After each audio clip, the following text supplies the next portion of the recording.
Edwin Hubble's discovery makes fleas of us all, as if we weren't feeling small enough already. For thousands of years, our forefathers had stared into the immensity of the night sky, staring at stars which no one could number and galaxies which no one could measure. But at least what we saw was all there was, right? Oh, no, opined Mr. Hubble, this lawyer turned astronomer. And in 1929, this American scientist observed that the lights coming to us from distant galaxies appeared redder than most. Proof, he offered, that the universe is literally moving away from us, expanding at astounding speeds, and the sky we see as we look into the night is only the beginning of what there is. The telescope that encircles our Earth at 360 miles above the Earth's atmosphere confirms his belief. Through it, we see galaxies beyond our own Milky Way, which are millions of light years in width and have stars that are 6 times the size of our own sun. The Hubble telescope gives glimpses, for example, of a massive galaxy 108 million light years away from us that has a gravitational pull so great that it sucks other galaxies toward it at 1,000,000 miles per hour, like the great Hoover vacuum cleaner of the sky. At the 114 million light year mile post, 2 galaxies spin in circles like 2 girls twirling on a playground. The Hubble telescope's most distant images has the appearance of a starry sky, except that each star is actually a galaxy of hundreds of thousands of stars. Had the psalmist seen these pictures and known these dimensions, he might have added an exclamation point to his question. I look up at your macro skies, dark and enormous, your handmade sky jewelry, moon and stars mounted in their settings, and then I look at my micro self and wonder, why do you bother with us? Why take a second look our way? Some don't believe God does. A lifetime of studying the heavens led Cambridge University Stephen Hawking to conclude, we are such insignificant creatures on a minor planet of an average star in the outer suburbs of one of 100,000 million galaxies. So it is difficult to believe that God would care about us or even notice our existence. Difficult to believe indeed, in such vastness, in a universe that measures in light years and numbers in the billions. How do we fit in? Where do we figure? We are tiny turtles in the cosmological Pacific. No, change that. We are fleas on the back of tiny turtles. Turtles who sleep on remote beaches of deserted islands in the cosmos. Do we fleas matter? There's the question. Do we even matter? The Amazon River of fear, out of which 1,000 tributaries flow, do we even matter? We fear that we don't. We fear nothingness, insignificance. We fear evaporation. We fear that in the last tabulation we make no contribution to the final sum. We fear coming and going and no one knowing. Are we nothing more than sand fleas on a turtle shell? This Godzilla of all fears is the fear that we don't matter. That's why it bothers us when a friend forgets to call, or the pastor forgets our name, or the airline loads us like cattle onto the next flight. They are affirming our deepest trepidation, and that is, no one cares because we're not worth caring about. That's why we crave the attention of our spouse or the affirmation of our boss. That's why we drop names of important people we know. That's why we wear college rings on our fingers or put silicone in our breasts or flashy hubcaps on our cars or grids on our teeth or silk ties around our necks. We spend a lifetime trying to justify our place in this place. Have you ever noticed the ways we say, I matter? We're pretty creative. One way we say I matter is we just live louder. We do whatever it takes to draw attention to ourselves. A fashion designer says, you'll be somebody if you wear my jeans. Stick my name on your rear end and insignificance will vanish. And so we do. And you know what? For a while it works. For a while we separate ourselves from everyone else. We separate ourselves from the tribe of the too smalls, and we enjoy our time in the society of the have-mores. Fashion redeems us from the world of littleness and nothingness, and we are something else. Why? Well, because we were smart enough to spend half our paycheck on a pair of Italian jeans. But then, horror of horrors, the styles change. The trend shifts from tight to baggy, from faded to dark, from straight leg to bell bottom. And there we are, stuck with yesterday's jeans and feeling like yesterday's news. Welcome back to the tribe of the too smalls.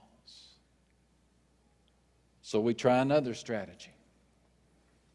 Perhaps we can escape insignificance if we know someone else who has. By hooking our identity onto someone's Gulliver-sized achievement, our Lilliputian life will have meaning, right?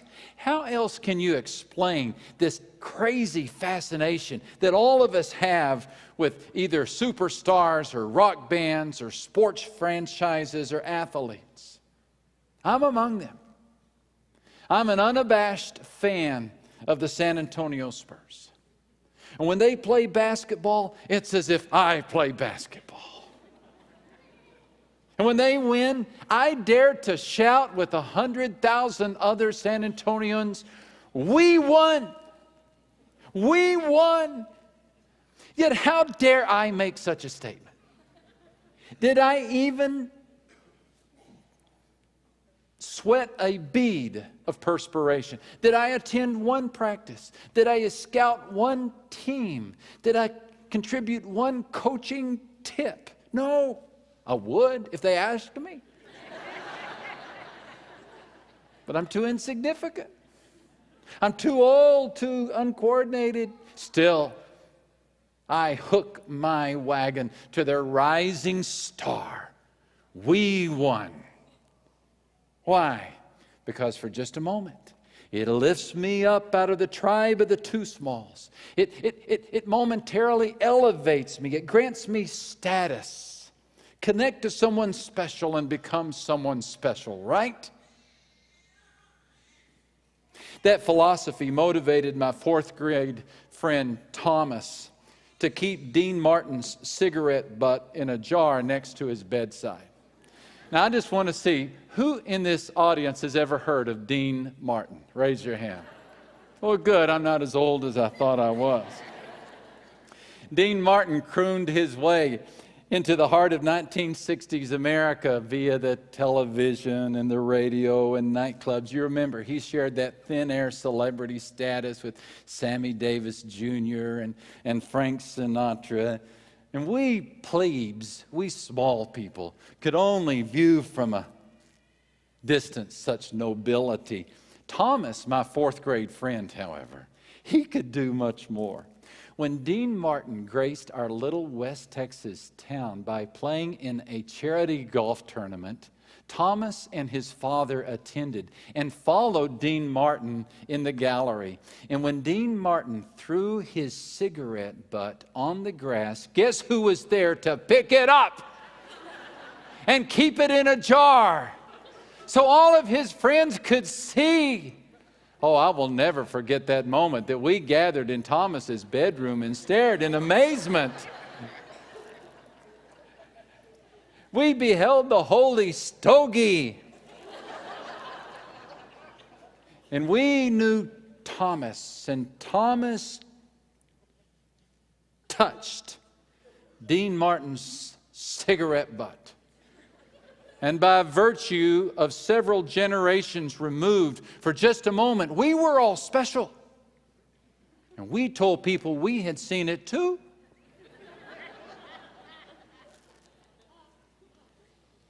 And it granted us just a temporary leave from the state of commonness. Just like your bowling trophy did you, or your styrofoam dice that hung from your rearview mirror, or your letter jacket, or your autographed ticket stub, or the framed letter from the congressman. We attempt to defy smallness by outsourcing significance. If we can't be significant, we'll hook our star to someone who can. Or another strategy is to simply try to outlive our own lives. We find significance in leaving a legacy.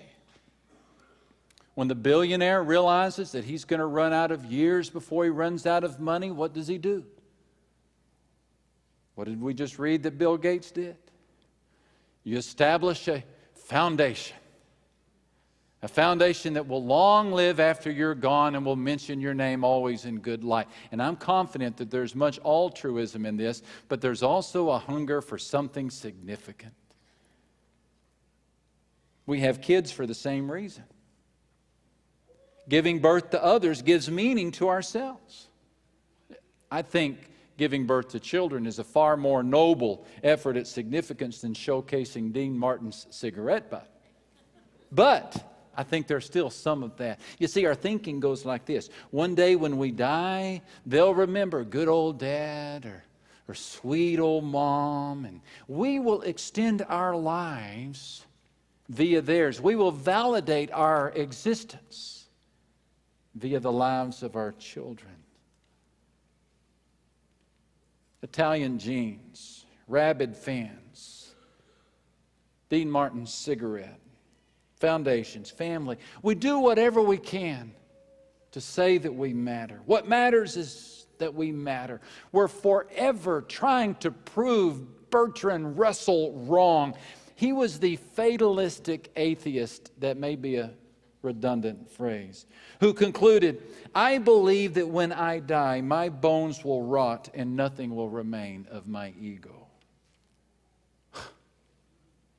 He can't be right, we sigh. He isn't right, Jesus announces. And in some of the kindest words ever spoken, he allays the fears of the too small tribe with this simple statement. Here it is. You matter to God. He asks, are not 2 sparrows sold for a penny? And yet not one of them will fall to the ground apart from the will of your Father. And even the very hairs of your head are all numbered. So don't be afraid. You're worth more than many sparrows.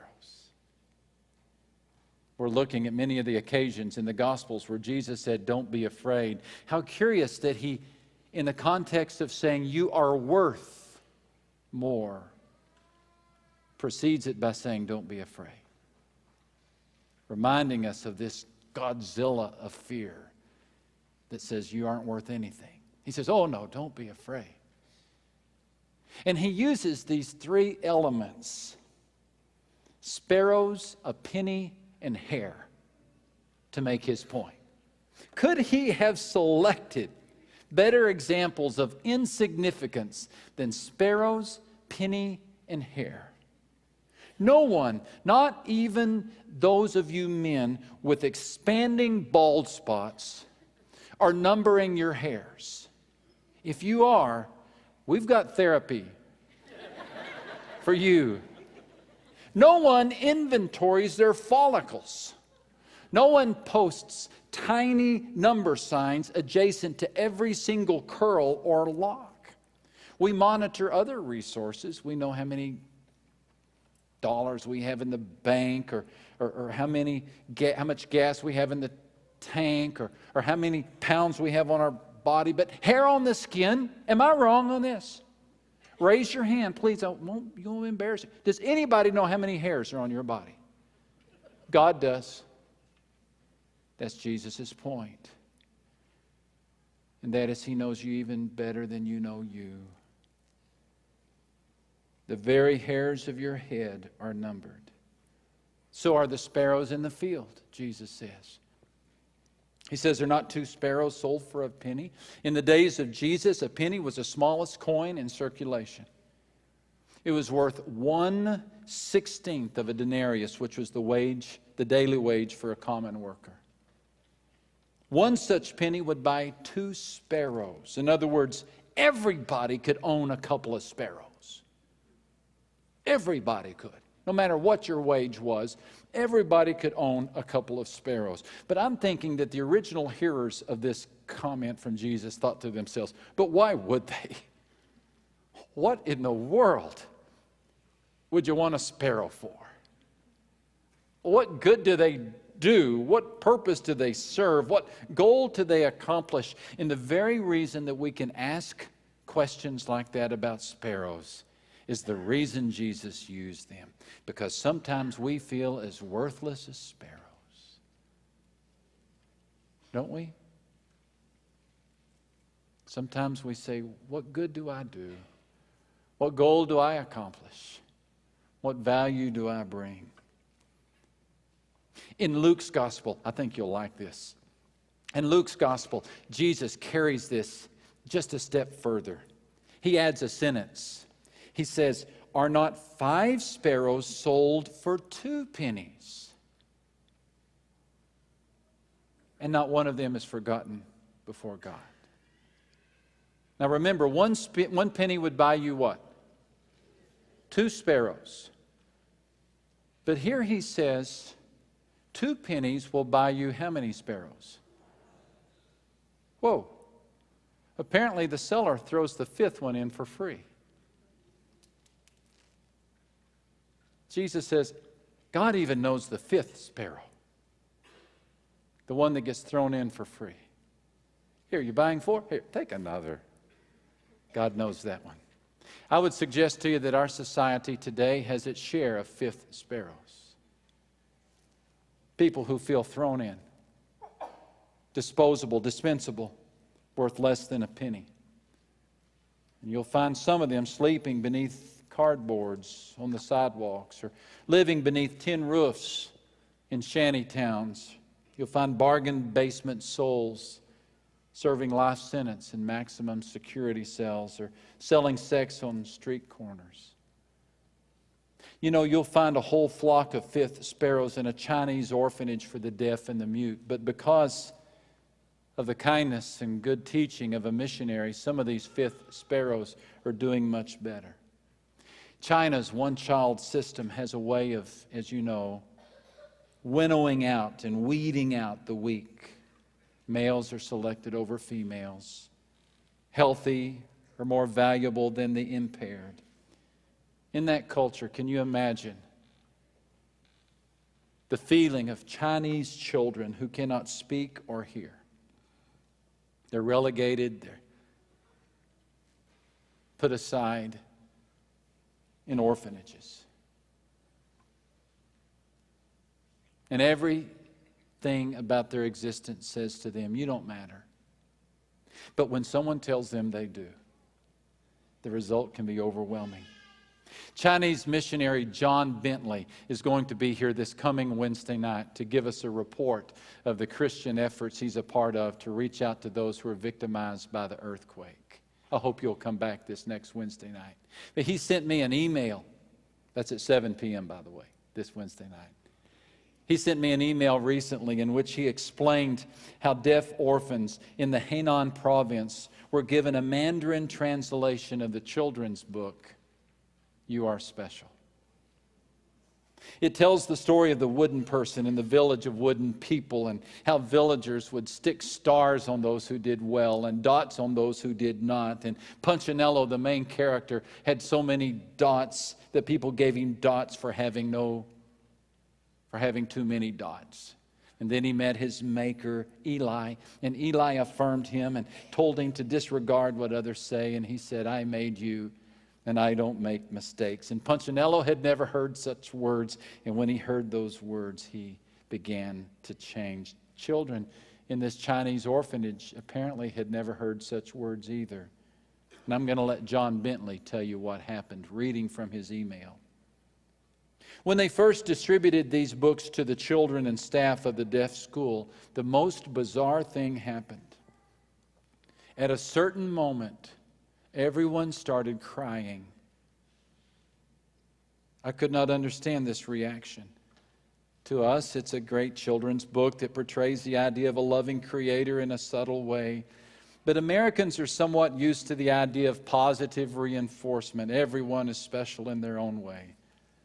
Not so in China.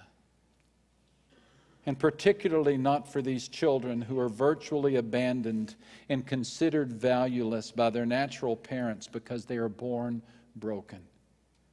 And when the idea came through in the reading that they are special simply because they were made by a loving Creator, they just started crying. Even the teachers. It was wild. You are special. Maybe you need that reminder today. Maybe these words are falling on the ears of someone who feels a bit like a fifth sparrow. If so, I want to conclude with this challenge. It's time to deal with the fear. It's time to deal with the fear. We've got to take this fear seriously, folks. If not, the fear that you are one big zero will become a self-fulfilling prophecy in your life. Here's how it works. Imagine that you're slugging away at a menial job that pays poorly, saps your energy, the salary covers the bills but nothing more, and all of your God-given abilities are languishing away like unwatered roses. But then you read of a job opening that capitalizes on your skills and it maximizes your capabilities. And so in a moment of uncharacteristic courage, you call and you apply and you're granted an interview. But just as you're leaving to go to the interview, the mentality of the too small tribe returns. And you begin saying these kind of things to yourself. Oh, I'll never impress them. I'll look stupid in the interview. They'll ask me questions that I cannot answer. I'll never get this job. And you go into the interview with the courage of a mouse in a lion's den and you flop miserably. And you descend yet another level toward the basement of self-defeat. Or Consider the girl who is asked out by a really good-looking guy. So good-looking that in her heart she wonders what he sees in her. He's out of her league. Once he gets to know me, she thinks, he's going to drop me like a hot potato. Why? I may not even be able to maintain his interest through the date. I'll stumble and fumble, and by the time she goes on the date, she's so intimidated and so beaten down that she ends up using the only tool she trusts, and that is her body. And she takes him to bed and ends up becoming that disposable woman she feared she would become.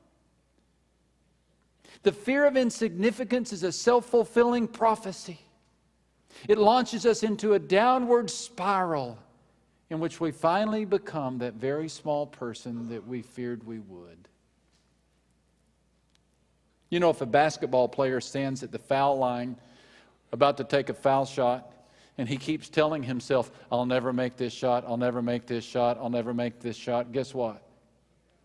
He won't make the shot. Are you making similar statements about life? I'm not worth anything. I don't matter anything. I'm not valuable. And so, you are sentencing yourself to a life of gloom without parole. What's more, you're disagreeing with God who made you. For He places no exceptions on His declarations of your value. According to Him, you were skillfully wrought. You were fearfully and wonderfully made. And He can't stop thinking about you. If you could count His thoughts of you, they would be more in number than the sand. Why does He love you? Simple. Same reason an artist loves his paintings or a boat builder loves his vessels. You're his idea.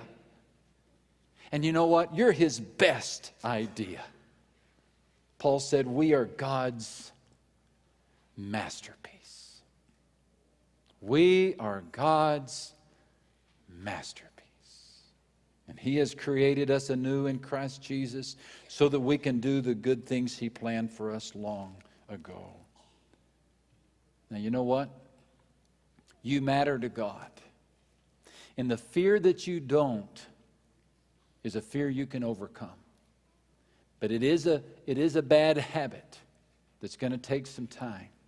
So I want to close with two ideas. You want to face this fear? You begin by doing this. You buy into God's value system. One of our former staff members, Charlene Hensley, decided to host a garage sale because she was moving from San Antonio to another city. Some of her friends offered to help her by pricing some of her possessions. They meant well, but they had no appreciation for the value of Yadro pieces. They hung $2 price tags on pieces that were valued at hundreds of dollars. You can imagine when she saw those $2 price tags on those Yadro figurines, she went out and wrote. Well, she didn't. She took them out of the garage sale. Our Heavenly Father does that day after day after day. People come along and they hang $2 price tags on His children, lowering their value. And some of you, even in the last week, have received a $2 price tag by something someone said to you, by something someone did to you. And listen to me, you don't have to listen to them. That's going to go on, though, the rest of your life. People are going to come up and say, because of this, you are worth less. But you don't have to listen to them. God and God alone knows your value. And here's your value. You were bought, not with something that ruins like gold or silver, but with the precious blood of Christ, who was like a pure and perfect lamb. Those $2 price tags people hang on you, just disregard them. They're wrong. They don't know what they're talking about. Buy into God's value system. And here's the last point. Just be about something bigger than yourself. If you think too little of yourself, then you're probably thinking too much about yourself. If you think too little of yourself, then you're probably thinking too much about yourself. Your world has gotten very small. Expand it. And the quickest and surest cause for a case of smallness is to involve yourself in some noble activities. Buy groceries for the shut-in.